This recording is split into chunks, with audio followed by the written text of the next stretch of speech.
Hey there, WellHouse Church. How are we doing? I'm excited to be back with you again for another week of our Support Ladies series. Why don't you come down here and sit down and let me talk to you a little bit about this text. This morning, I want to talk to you. It is in our Support Ladies series because this is a very powerful woman that we're going to talk about in this story.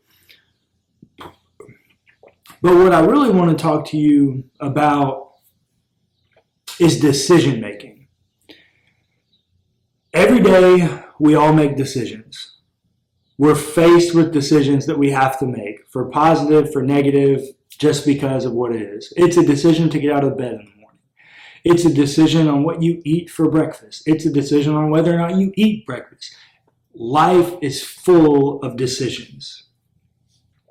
And sometimes we make decisions that are good, and sometimes we make decisions that are not good.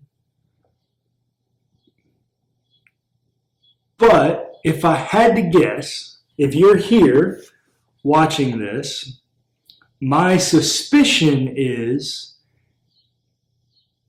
that you're doing the best you can. That your decisions are the best decisions that you yourself can make in the season/situation you find yourself in. And that season or situation that you find yourself in may be intentional. It may be strategic that you find yourself in that situation. You see, the story I want to talk to you about today is Esther. And Esther ends up being queen. I don't have time to go through the whole story for you this morning. Make sure you check out a closer look tomorrow because we detail it out a little bit better. But Esther ends up becoming queen. The king gets frustrated with his current wife, and so he has a beauty pageant in order to find his next wife, essentially. And Esther wins. She's a very beautiful woman. But once she's queen, word comes to her that they're going to kill all the Jews. And her husband doesn't know that she's Jewish. And she can't actually go to the king and ask him not to, because once it's been decreed, you can't take a decree away.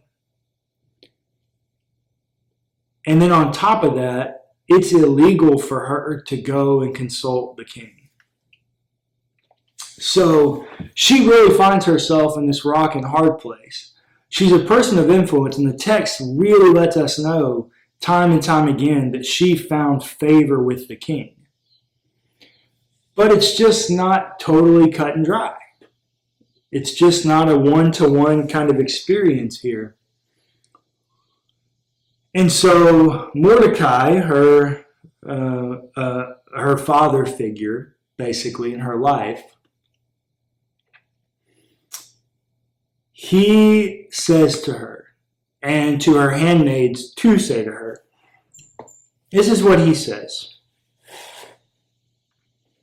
Mordecai told them to reply to Esther, "Do not think that in the king's palace you will escape any more than all the other Jews. For if you keep silence at such a time as this, relief and deliverance will rise for the Jews from another quarter. But you and your father's family will perish. Who knows? Perhaps you have come to royal dignity for just such a time as this." There's a few things that stick out to me in this text. Esther is a very unique book. It's the only book in the Bible where God is never mentioned. But yet the theme of deliverance is throughout the entire narrative. And honestly, Esther and Mordecai are not good Jews. They do things that Jews aren't supposed to do, like, for instance, marry an outsider. Esther marries the king, and he's not a Jew. They're constantly drinking and doing all kinds of things that good Jews just don't do. And so Mordecai says that, hey, if she doesn't do it, deliverance will come. Mordecai is confident that deliverance will come. Church, I am confident that deliverance will come and has come. Through the person of Jesus, we have deliverance.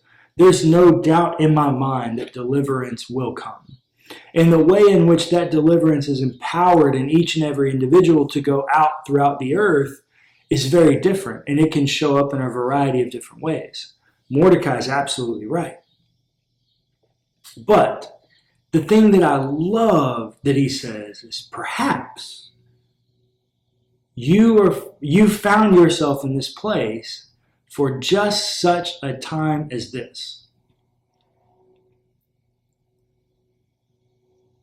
We each find ourselves in unique situations. Each and every one of us find ourselves in unique situations.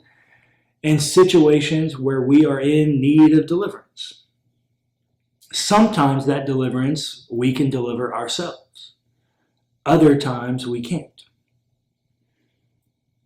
But perhaps we need to start thinking about our moments as strategic encounters rather than things that have happened haphazardly.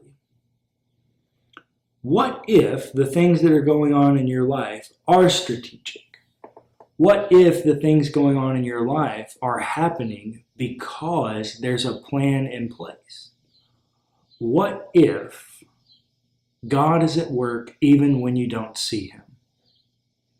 God is never mentioned here in this entire book. Nine chapters, I think. God is never mentioned, 10 chapters. God's never mentioned once. Does that mean God wasn't at work? No. God's always at work. Even when we don't see it, God's at work. Even when we're doing the best we can, and we're not living up to the standards or what we think the standards should be, God's at work, and deliverance will come. But my charge to you today is, can you ask yourself, perhaps I've been placed here for just such a time as this, to be a part, to play a role in the deliverance, in the redemption story. And if so, what is that part? What is your role in the redemption story? What is your role here at WellHouse Church? We all have a role to play, and perhaps you were placed here for such a time as this. Let me tell you what I'm confident in, church. I am confident that you are good. I am confident that God is good. And I am confident that union of the goodness in you and the goodness in God yields amazing, miraculous restoration. That is one thing that I'm confident of. And as I am confident in that, we are all here to play a role in radical, amazing, miraculous restoration. I am confident that you are here for that role. The question is, how will you embrace that role? How will you answer this question? Perhaps you've been placed here for such a time as this. Well, the time is now, and the restoration is needed by every single person. So there's plenty of work. How will you do your part?